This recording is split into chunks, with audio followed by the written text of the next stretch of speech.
mes frères et sœurs, est le seul vrai médicament, le seul vrai remède contre la maladie. Je vais vous dire une chose. Quand vous regardez les pharmacies, vous voyez le symbole de la pharmacie, c'est quoi? Un bâton avec un serpent. Est-ce que vous savez que c'est Jésus qui est derrière? Mais Satan amène les gens à voir la pharmacie. Je reprends mes frères et sœurs, nous entrons maintenant en profondeur dans les mystères que Dieu veut nous montrer dans cet enseignement. Quand vous allez devant une pharmacie, que ce soit sur Internet, vous commandez les médicaments, quel est le symbole de pharmacie? Que ce soit ici aux États-Unis, que ce soit en Afrique, que ce soit en Europe, le symbole de pharmacie, c'est quoi? Un bâton érigé avec un serpent autour. C'est le symbole de la guérison. Mais il n'y a pas de hasard. Est-ce que vous comprenez que le diable est en train de dénaturer les mystères de Dieu? Le diable est en train de dénaturer les choses de Dieu. Je vais vous montrer cela.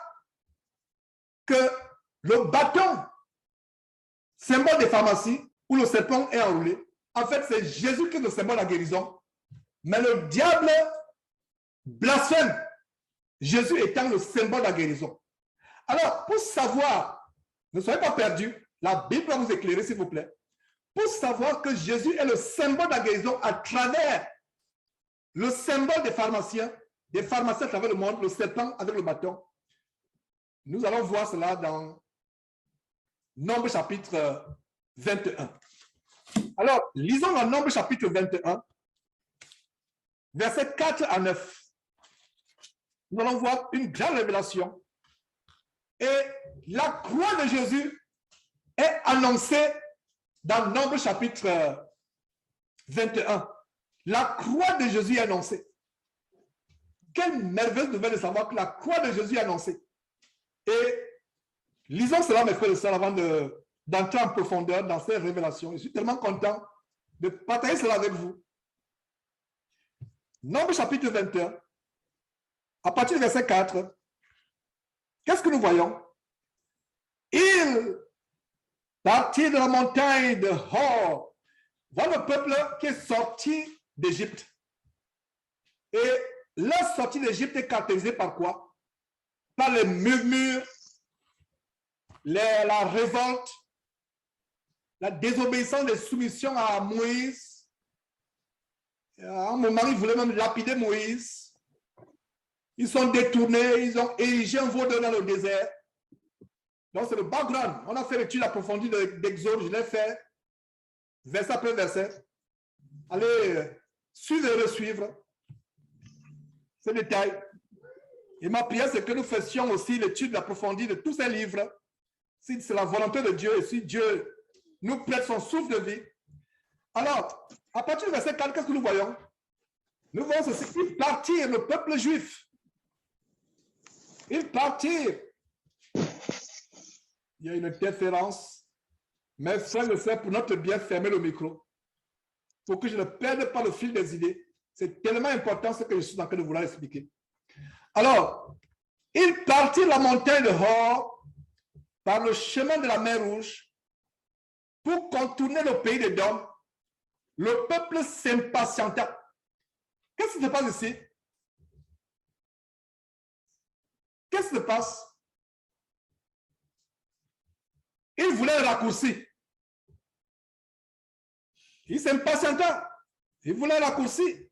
Et je disais tantôt que nous, les chrétiens aujourd'hui, disons, la plupart d'entre nous, la majorité, nous aimons des raccourcis anti-bibliques. Comme il disait, tu es malade, tu t'examines devant Dieu, premier réflexe, aller voir les faux pasteurs. Il partit de la montagne de Hor par le chemin de la mer Rouge pour contourner le pays. Donc, il voulait contourner. Le peuple s'impatienta. Le peuple aurait voulu un chemin moins court. Mais il contourne le pays d'Édom. Il contourne le pays d'Édom. Le peuple s'impatienta en route. Verset 5. Et parla contre Dieu et contre Moïse. Donc, quand tu t'impatientes, tu es en train de parler contre Dieu, c'est une insulte.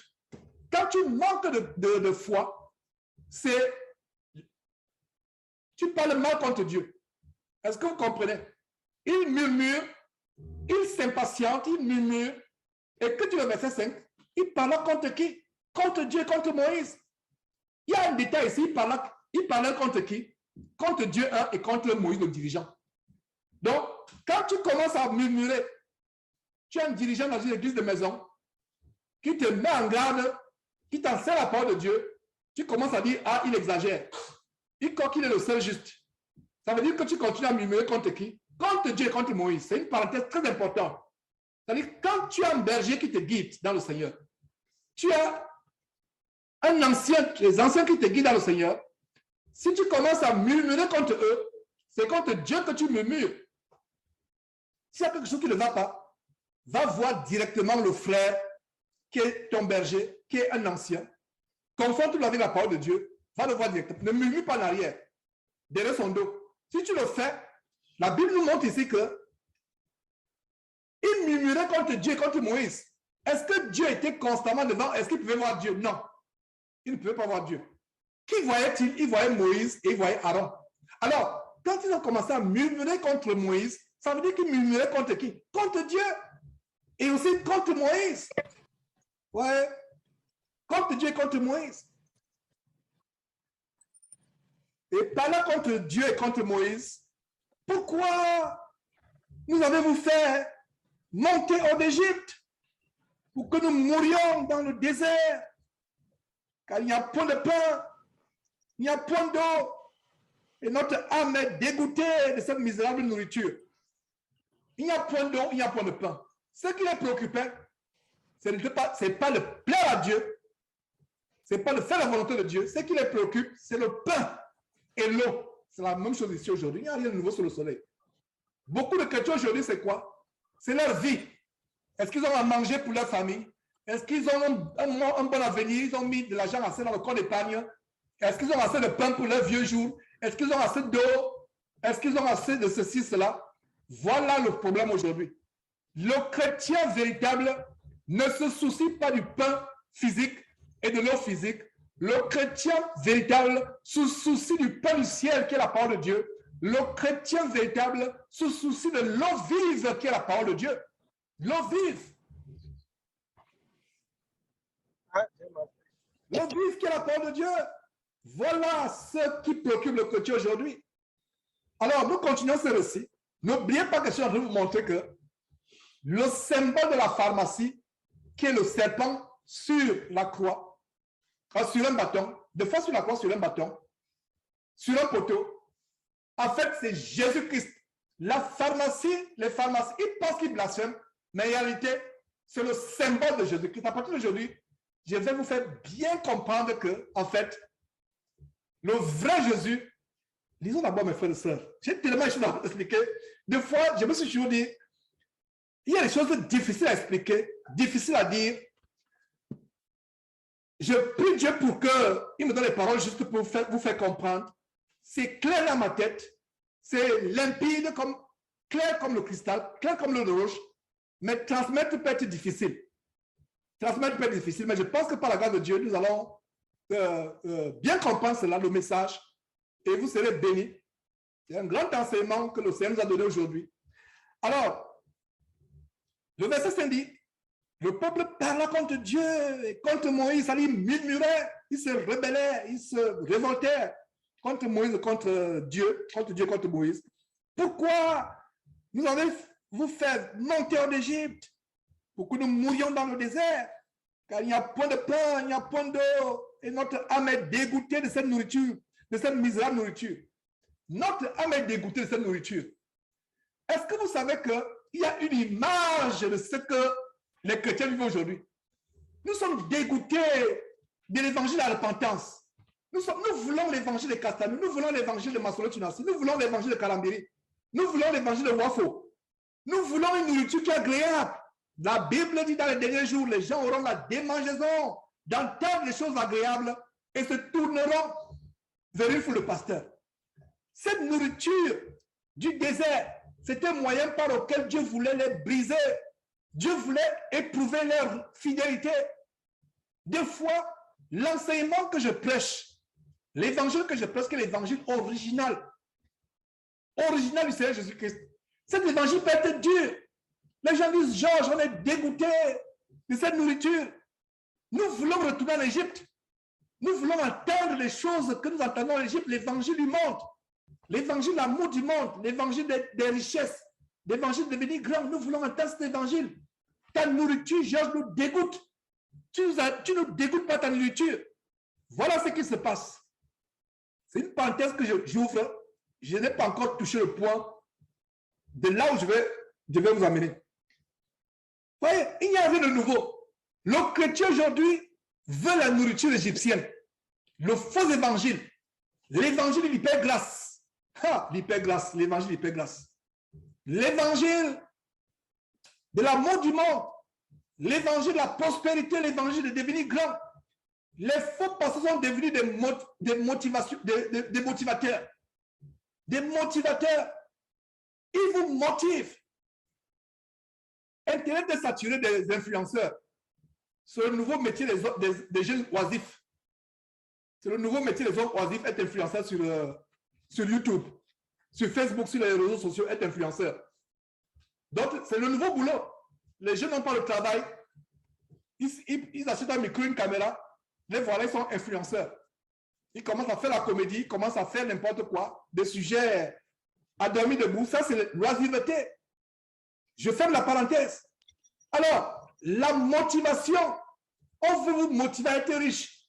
Le développement personnel, être le leader de la société. Voilà l'évangile du nouvel âge.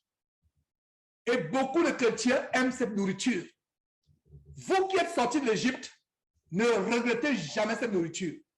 Ne parlez pas comme ils ont parlé ici en disant que dans ta nourriture, est-ce que vous savez ce que c'est? Dégoûte. Imaginez que vous allez chez quelqu'un, il vous sert une nourriture faisandée, il vous sert une nourriture qui a les articots. Voilà le verset. Dégoûte. Quand vous voyez, vous avez envie de vomir. Un chrétien qui écoute la parole de Dieu et qui la dégoûte, qui le dégoûte, il pense que la parole de Dieu a des articots. Il pense que la parole de Dieu est en putréfaction.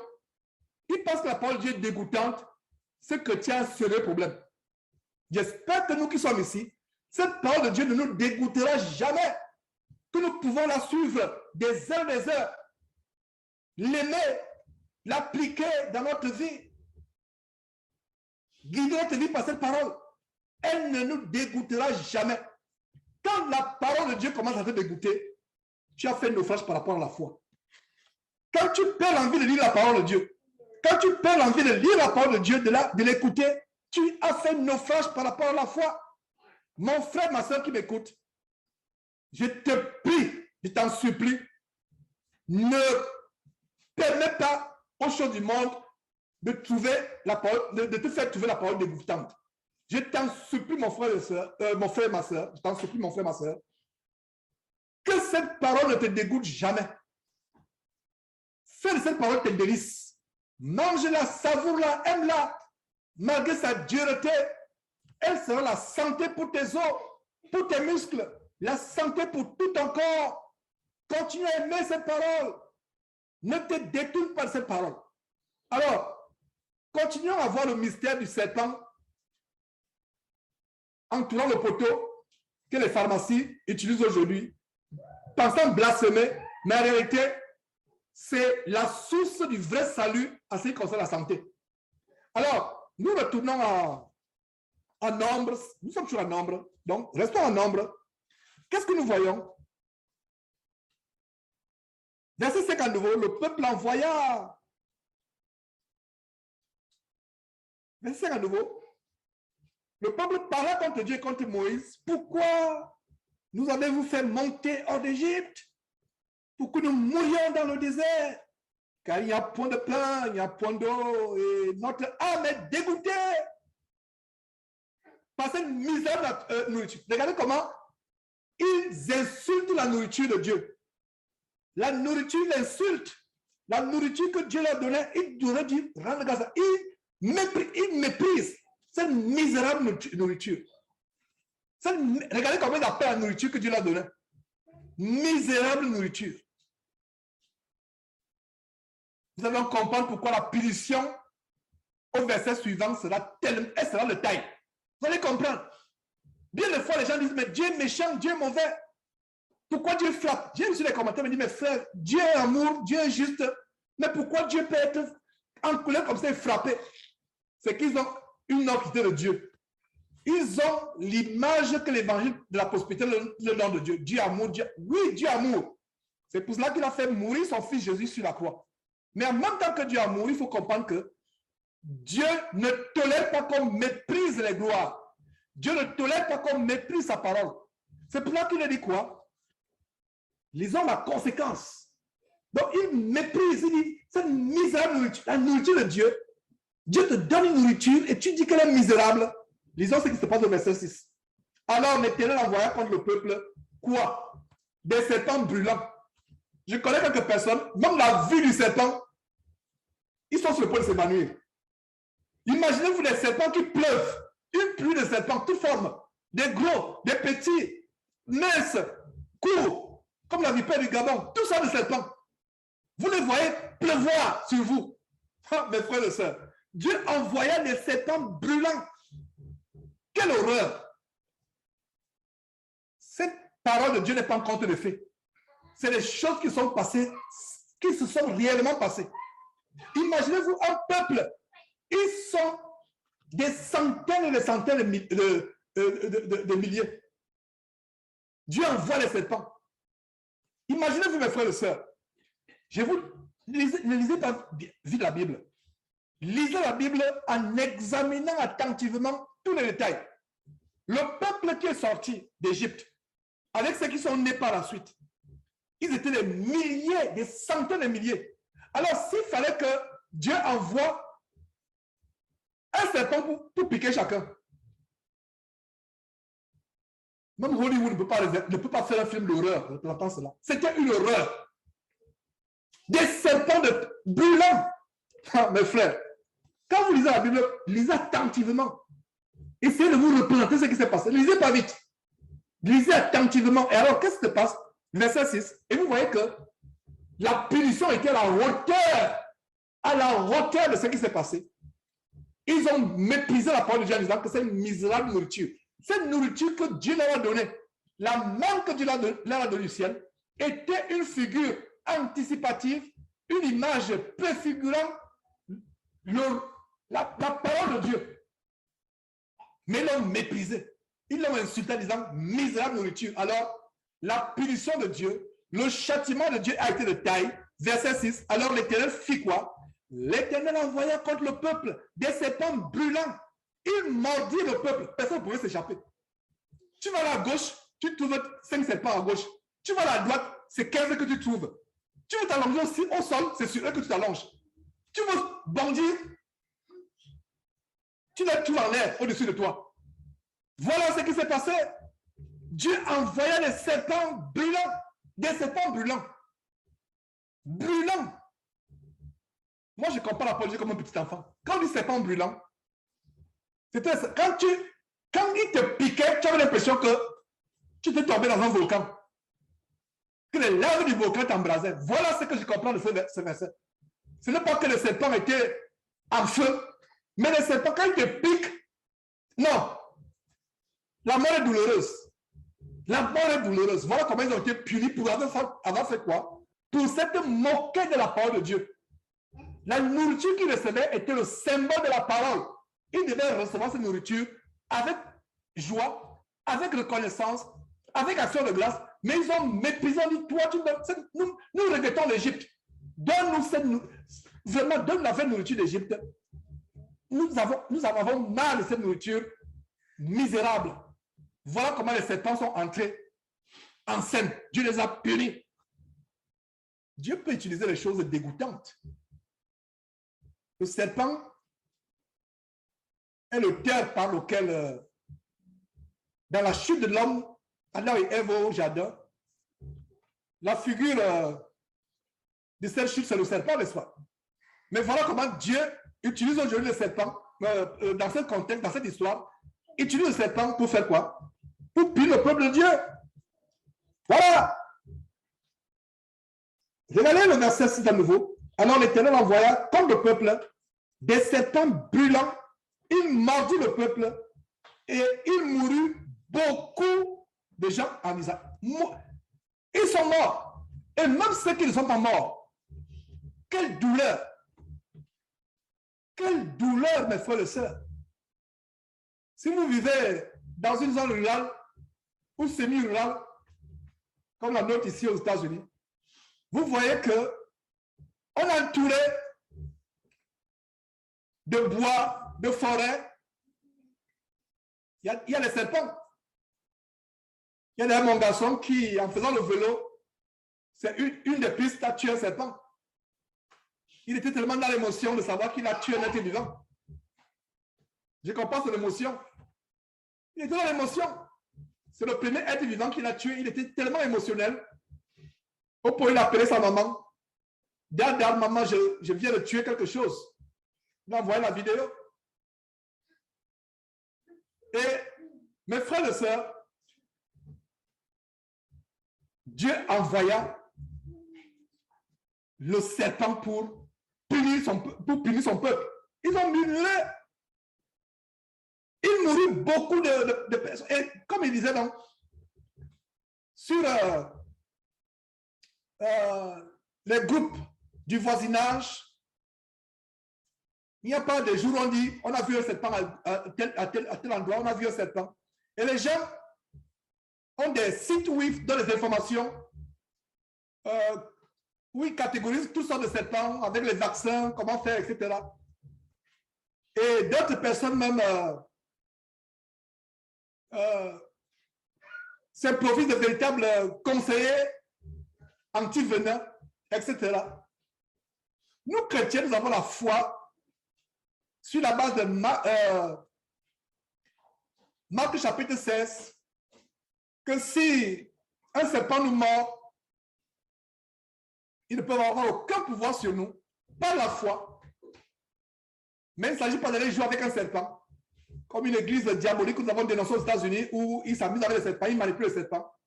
Le père qui a fondé cette église abominable est mort, piqué par les serpents.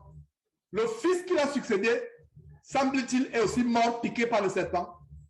Il est entré en plein culte, le père est mort il y a des années qui ont suivi. Le fils jouait encore avec le serpent. Il n'a pas appris la leçon avec le père. Le serpent a mordu l'oreille. Il a continué, il a commencé à gonfler. Je pense qu'il est mort, si je ne me trompe pas. Donc, nous ne jouons pas avec les serpents. Si vous voyez un serpent, si vous voulez le tuer, ça dépend de vous.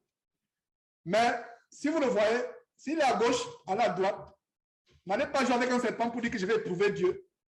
Tu vas jouer avec un serpent, il va te mordre, tu vas mourir. Maintenant, si tu fais comme, si tu arrives comme l'apôtre Paul en Actes chapitre 28, il rassemble des brindilles, du bois, et un serpent s'accroche à sa main. Et le serpent s'accroche à sa main, et le serpent le pique. Une vipère s'accroche à sa main. Rien ne lui est arrivé. Parce qu'il était droit devant Dieu, il aimait Dieu, il croyait en Dieu. Et la gloire de Dieu s'est manifestée ce jour-là parce que les gens pensaient que c'était un homme méchant. Ils disaient que mais si cet homme n'a pas pu échapper au naufrage, si cet homme, si cet homme a échappé au naufrage et qu'il faut encore qu'après le naufrage, auquel il a échappé, un serpent de mort, ça veut dire que c'est un homme vraiment, un homme mauvais. La mort a que le poursuivre. Mais plus tard, quand ils ont vu que rien n'est arrivé à Paul, Paul a secoué sa main, le serpent est tombé. Et ils s'attendaient à ce qu'il meure, une vipère. Il n'est pas mort. Ils ont rendu grâce à Dieu. Et plus tard, Dieu a même permis que Paul administre la guérison à l'un des principaux, au père du principal personnage de cette île. Et vous voyez comment, à travers le miracle du serpent qui n'a pas pu empoisonner Paul, Dieu s'est glorifié et quelqu'un, le père du personnage principal de l'île, a obtenu la guérison. Je n'aimerais pas, mes frères et sœurs, vous égarer. Nous sommes en train de voir le mystère, le symbole des pharmaciens, la croix élevée, le serpent tout autour. Nous sommes en Nombre chapitre 21 pour vous qui venez de vous élever. Alors le peuple s'est rebellé. Dieu a envoyé les serpents brûlants et beaucoup sont morts. Il mourut beaucoup de gens en Israël. Verset 7. Le peuple va à Moïse et dit, nous avons péché, nous avons parlé contre l'Éternel et contre toi. Voilà comment le peuple a reconnu son péché. Le peuple a quand même reconnu. Dieu aime la repentance. Est-ce que Dieu ne leur a pas pardonné? On va voir que Dieu leur a pardonné. Dieu aime la repentance. Il peut arriver que tu aies fait quelque chose de terrible, d'abominable, mais Dieu va te pardonner.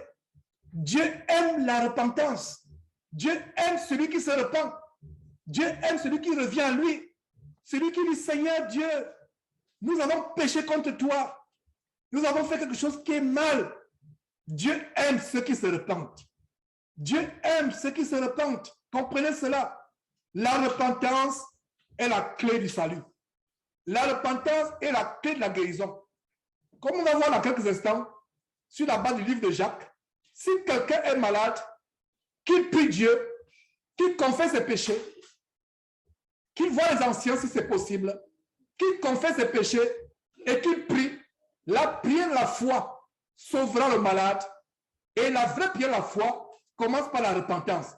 Il n'y a pas véritablement de prière de foi sans repentance. Si vous priez Dieu sans vous repentir, votre prière n'est pas fondée sur la foi.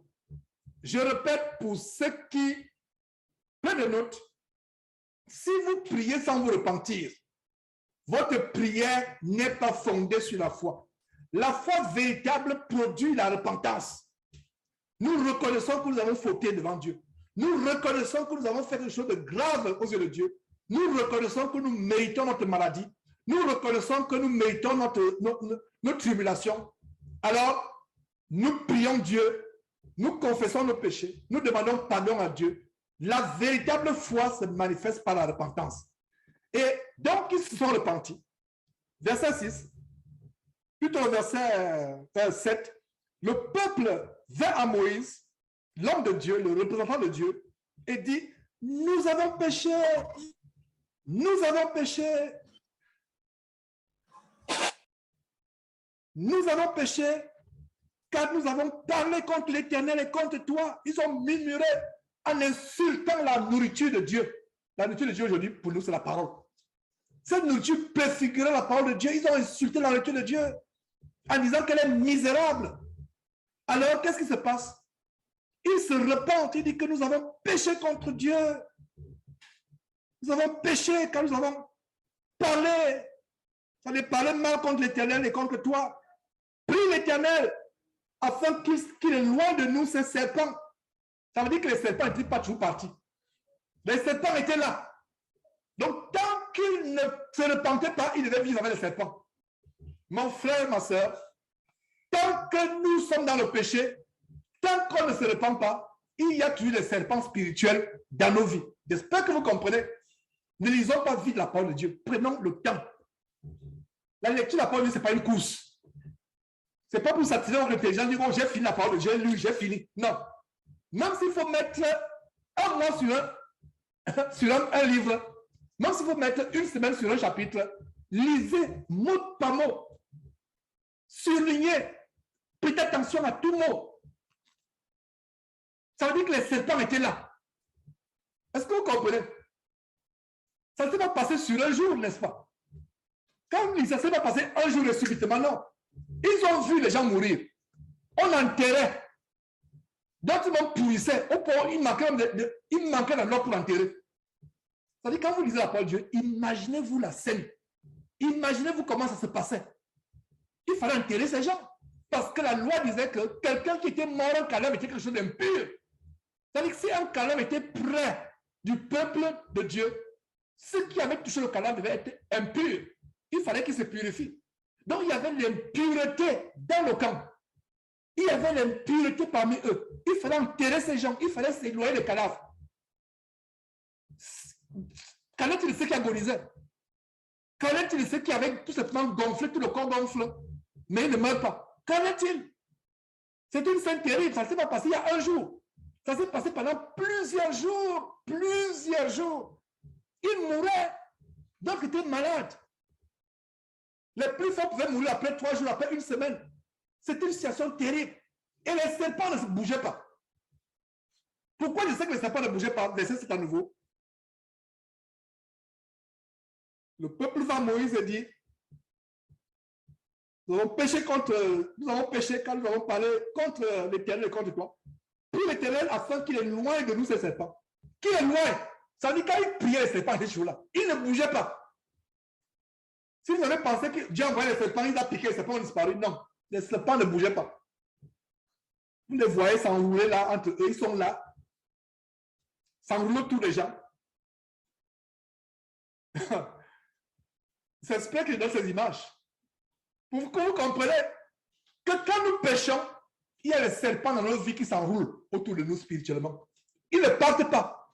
Tant qu'on ne se répand pas, le serpent est là. Ma soeur, à partir d'aujourd'hui, tu auras peur du péché. Mon frère, à partir d'aujourd'hui, tu auras peur du péché. Tant que tu ne te réponds pas, le serpent est là. Mais c'est un serpent encore plus grave. Le serpent du péché est spirituel. Répands-toi pour éloigner les serpents de ta ville, de ta maison. Beaucoup parmi nous, nous avons peur de la vie du serpent. Mais si vous pouviez savoir que le serpent du péché qui enroule notre vie spirituellement est plus hideux, est plus dangereux, parce que vous ne le voyez pas avec vos yeux physiques, mais il est spirituel. Si Dieu permettait aux chrétiens de voir pendant une seconde les serpents spirituels qui sont dans nos vies quand nous péchons, oh là là, je vous assure que vous allez demander à Dieu, Seigneur Dieu, je ne veux plus vivre sur terre, prends-moi. Je ne veux plus vivre sur terre. Vous aurez peur du péché. Donc, il y a un serpent spirituel qui est présent dans notre vie quand on ne se répand pas. C'est pour là que mon frère, ma soeur, la repentance, que tu le veuilles ou pas, tu dois te repentir. Que tu le veuilles ou pas, tu dois fuir le péché. Que tu le veuilles ou pas, c'est important. Regardez comment ils parlent. Qu'est-ce qu'ils disent? Ils disent, généralement, quand il y a quelque chose d'intéressant, qu'il y a une interférence. Au nom de Jésus, que nous avons la victoire. Alors, regardez mes frères et sœurs. Ils disent, prie l'Éternel, afin qu'il éloigne de nous. Les serpents étaient là. Voilà ce qui se passe. Les serpents étaient là. Ils n'étaient pas partis. Dieu attend. Les serpents ne bougeaient pas. Et les serpents savaient qu'ils étaient en train de vrai pour Dieu. Est-ce que vous vous rappelez, ça vous choque ce que tu as vous dire que les serpents est vrai pour Dieu? Allez l'histoire de Jonas. Dieu a envoyé le ver aller piquer l'arbre. Le ver a réagi. Il est allé piquer le ricin, l'arbre qui abritait Jonas de la chaleur, pour que Jonas ait une leçon de compassion vis-à-vis des Niniviens.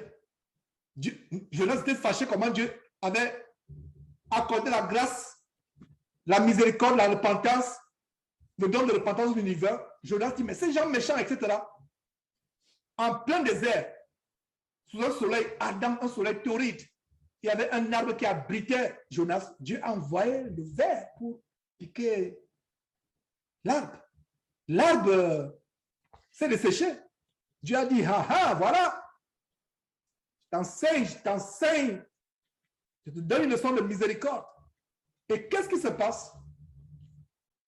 Avant cela, Dieu donne ordre à un gros poisson, un grand poisson d'avaler Jonas. Le poisson s'exécute. Les serpents dans ce chapitre 21 de Nombre étaient au service de Dieu. Ils ne bougeaient pas, ils attendaient. La créature loue Dieu. Ça peut me choquer, même moi qui vous parle. Même le serpent sait que Dieu existe. Toute créature, lisez la Bible, les montagnes, les rivières, les arbres, toute la créature loue Dieu. Ces serpents savaient qu'ils sont au service. Ils attendaient, ils ne pouvaient pas bouger. Combien de jours ces serpents ont été dans le peuple, parmi le peuple? J'espère que vous appréciez cette histoire parce que vous avez lu cette histoire plusieurs fois. Vous ne comprenez très bien pas. Beaucoup parmi nous ne comprenaient, comme moi par le passé d'ailleurs, je l'avoue, je ne comprenais pas tous les détails de cette histoire. C'est en prenant le temps, en lisant bien, qu'on dit waouh! Qu'est-ce que les Israélites ont pu endurer ce jour-là? Que c'était terrible ce qu'ils ont enduré. Qu'est-ce qu'ils ont pu endurer comme ça, mais que c'était horrible.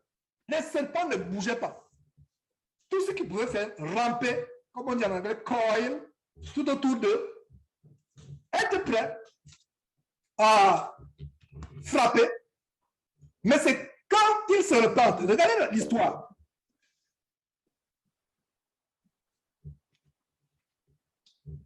Le peuple va à Moïse et dit, nous avons péché, nous avons parlé contre l'Éternel et contre toi. Prie l'Éternel afin qu'il éloigne de nous ce serpent.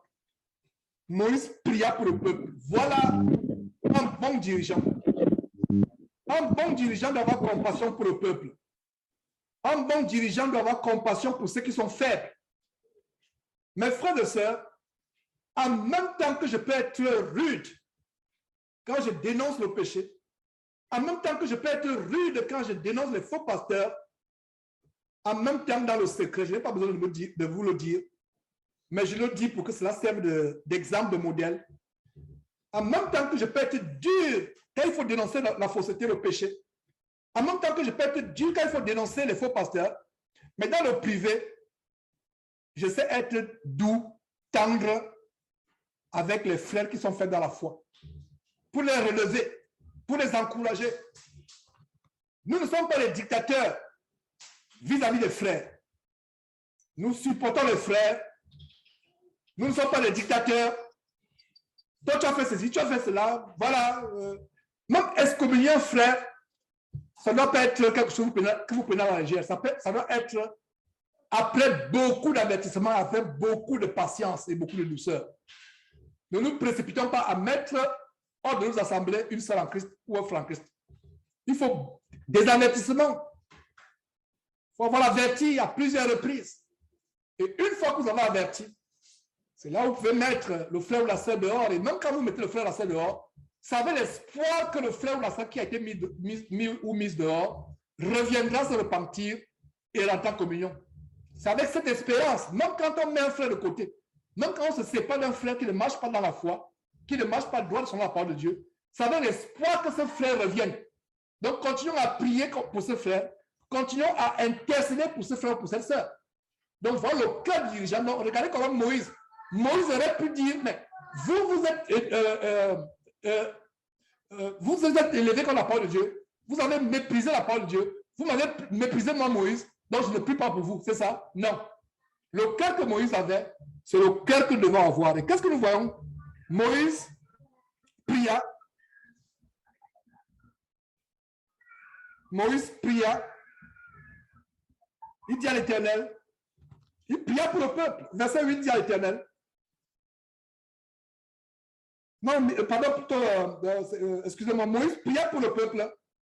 C'est plutôt l'Éternel qui dit à Moïse, pas le contraire, verset 8.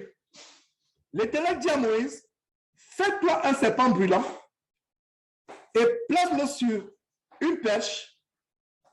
Quiconque aura été mordu et le regardera, conservera la vie. Voilà, enfin, nous sommes arrivés sur la révélation, sur ce qui se cache derrière les pharmacies. Au temps de Moïse, quel est le secret ou la recette pour leur guérison, pour leur délivrance du péché? C'était, Moïse devait ériger, sculpter, façonner un serpent brûlant, le placer sur une perche, en bois, un poteau, et quiconque qui aura été mordu, le regarde. Donc, il y a la révélation ici qu'il y a certains qui étaient mordus, mais qui ne mouraient pas sur le champ. Donc, je n'ai pas inventé. Certains mouraient, mais il y a d'autres qui pouvaient traîner les blessures pendant le jour. Donc, ceux qui sont morts, il n'y a plus rien pour eux. Il n'est pas dit que ceux qui sont morts devaient regarder le poteau, ils devaient revenir à la vie. Non. Il y avait ceux qui sont morts, c'est fini. Mais ceux qui avaient eu la grâce d'être en vie, mais malades, le venin ayant gonflé leur corps, qu'est-ce qu'ils devaient faire? Ils devaient regarder le serpent érigé sur le bois et ils devaient retrouver la vie guérie. Voilà où la croix de Jésus-Christ est annoncée. Voilà là où je voulais vous emmener. La croix de Jésus qui guérit. Comme il est dit dans Ésaïe chapitre 53, que c'est par ces meurtrissures que nous sommes guéris. Voilà la guérison. Ésaïe 53, plus précisément verset 5. Que Jésus était blessé pour nos péchés. Notez ce verset, Ésaïe 53, 3, verset 5, et on a fait aussi l'étude approfondie d'Ésaïe, verset après verset. Vous pouvez aller la suivre. Donc, Ésaïe 53, verset 5. Mais Jésus était blessé pour nos péchés, brisé pour nos iniquités.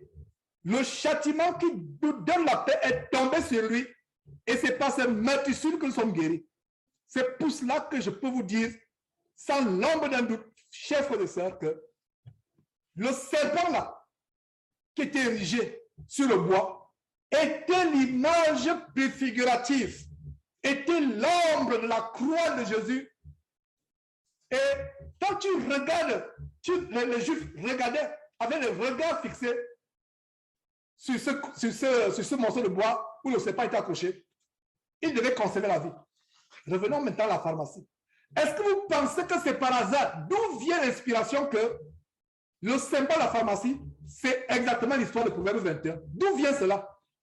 D'où vient que le symbole des pharmacies aujourd'hui, depuis des années, depuis plusieurs années, d'où vient que le serpent, symbole de la pharmacie sur un bâton, d'où vient que le symbole est dans Nombre chapitre 21, verset 8 et suivant. Il n'y a pas de hasard dans ce monde. J'aimerais vous faire comprendre que, mes frères et sœurs, tout ce qui se passe dans ce monde a une cause spirituelle. C'est ce que je dis souvent à mes enfants, et même aux jeunes quand j'enseigne les jeunes, en disant que ne soyez pas aveuglés par les connaissances que vous avez à l'école. Ne soyez pas éberlués, épatés. Tout ce qui se passe dans ce monde, dans le domaine scientifique, le domaine de la médecine, a une origine spirituelle. Est-ce que vous savez que le symbole de la pharmacie vient de Nombre chapitre 21? Alors, qu'est-ce qui se passe dans Nombre chapitre 21? Quiconque devait regarder cette pêche où le serpent était érigé devait conserver la vie, de ne pas mourir. Devait regarder. Conclusion, nous les croyants, quand nous avons les regards fixés sur la croix de Jésus, nous avons quoi? N'est-ce pas la vie? N'est-ce pas la vie éternelle? J'espère que j'ai bien expliqué, mes frères et sœurs, que le serpent érigé par Moïse sur une perche était la figure anticipative de la croix de Jésus, par laquelle nous avons la guérison. Donc, conclusion, à partir d'aujourd'hui, frères et sœurs, ayez les regards sur la croix. Est-ce que la croix de Jésus est encore à Golgotha? Au mont Golgotha, non. Donc, quand je dis qu'ayez les regards sur la croix, il ne s'agit pas de faire comme les catholiques, aller télécharger sur Internet les images de croix, mettre sur votre chambre au mur et commencer à fixer matin, midi, soir. Ce n'est pas de ça que je parle. La croix de Jésus que nous devons fixer invisible. C'est la croix au travers de sa parole. La croix de Jésus que nous devons contempler, c'est la croix par laquelle nous allons à lui, par la foi, en nous repentant de nos péchés. Voilà la croix, mes frères et sœurs. Voilà ce que nous devons faire. Regardons à Jésus. Regarder à Jésus, c'est aller à lui. Ne plus être éberlué par les plaisirs de ce monde. Ne plus être emporté par les plaisirs, les convoitises de ce monde. Regardez à la croix. Il y a une merveilleuse chanson qui passe presque chaque jour dans cette maison. C'est en anglais malheureusement, mais en français, je n'ai pas les paroles en français. C'est garder le regard sur Jésus, avoir le regard sur Jésus. Je vais voir s'il y a les paroles de cette chanson et on va la chanter à la prochaine réunion. S'il y a les paroles en français. C'est parce que quelqu'un peut nous donner pour se rappeler ces paroles-là. La chanson, c'est Keep Your Eye to Jesus. Keep your eyes to... Voilà, keep your eyes upon Jesus. Voilà. C'est parce que c'est gardez vos yeux sur Jésus. Le plaisir du monde. Oh, voilà, j'ai les paroles. Je vais trouver les paroles. Gardez vos yeux sur Jésus. Contemplez son immense grâce. Le plaisir du monde. Mais vous, j'ai les paroles sont venues. J'ai les paroles. Voilà, gardez Nous aimons tellement cette chanson. Elle est en anglais malheureusement. Mais nous avons trouvé les paroles en français. Et si quelqu'un a les paroles, s'il vous plaît, avant la fin de cette émission, envoyez-moi les paroles. C'est un cantique qui doit être en français aussi. Gardez les paroles. Gardez vos regards sur Jésus. Voilà comment les Juifs, quand ils avaient les regards sur l'anticipation de Jésus, c'était même pas encore Jésus. C'était comme un morceau de bois, une perche sur lequel on avait érigé, Moïse avait érigé un serpent. Il guérissait. Si les Israélites, en regardant le serpent sur le bois, pouvaient guérir, qu'en est-il aujourd'hui si nous gardons nos regards sur Jésus? Qu'en est-il aujourd'hui si nous gardons nos regards sur Jésus? Mon frère, garde les regards sur Jésus matin, midi, soir. Garde les regards. Que tes yeux ne sautent pas de Jésus. Que tes yeux ne se détournent pas de Jésus. Garde tes regards sur Jésus. Garde tes regards. Garde tes regards sur Jésus. Garde tes regards. Il regardait, dès qu'il regardait le bâton, la perche de Moïse ayant le serpent, il guérissait. Qu'en est-il maintenant si nous gardons nos regards sur Jésus? La maladie n'aura aucun pouvoir sur vous. La maladie n'aura aucun pouvoir sur vous. Gardez les regards sur Jésus. Voilà l'enseignement d'aujourd'hui. J'ai tellement de choses à dire au sujet de la vraie guérison, mais je pense que vous avez reçu beaucoup d'encouragement, beaucoup de révélations sur la vraie guérison. Garde les regards. Je t'encourage, garde les regards sur Jésus. La maladie pourra venir, elle n'aura pas de pouvoir sur toi. Garde les regards constamment sur Jésus. Voilà la vraie image. Et regardez comment le diable a banalisé cela. Regardez comment le diable a blasphémé cela. C'est maintenant les pharmacies qui ont. Et qu'est-ce qui se passe derrière ce blasphème? Les médicaments ont remplacé Jésus. Conclusion.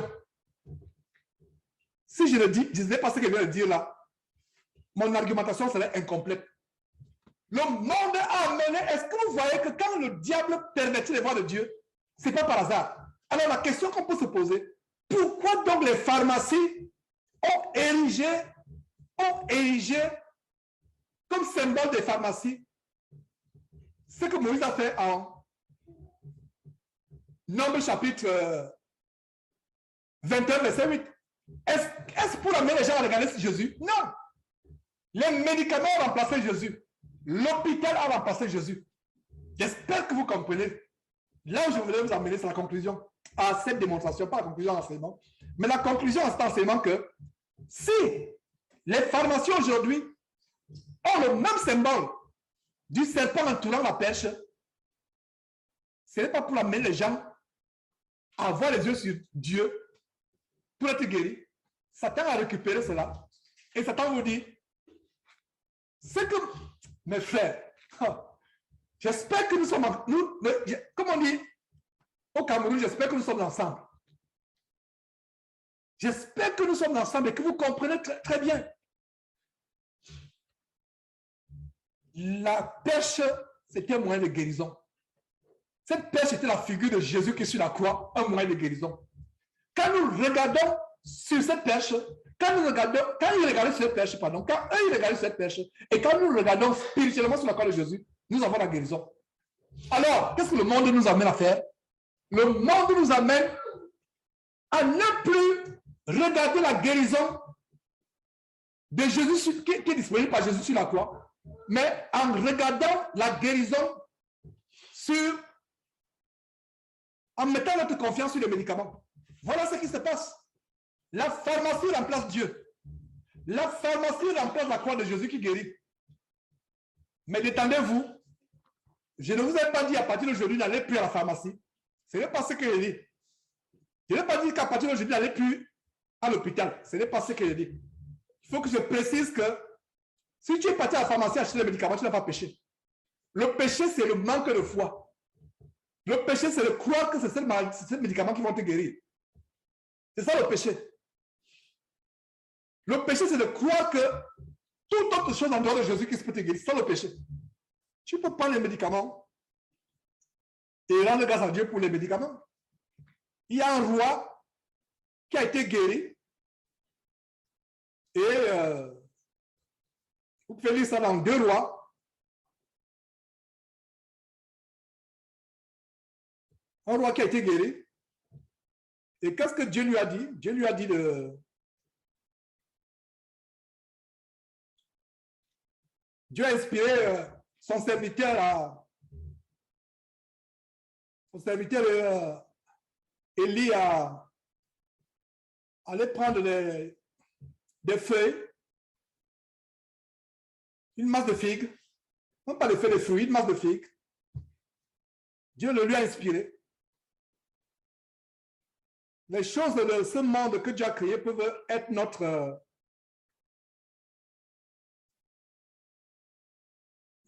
peuvent continuer notre guérison. J'ai toujours dit que même ce que nous mangeons, tout ce que Dieu a créé, les médicaments sont dans nos aliments, ce que nous mangeons. Il y a quelque chose qui s'est passé avec une sœur en Christ dernièrement. Elle est allée à l'hôpital.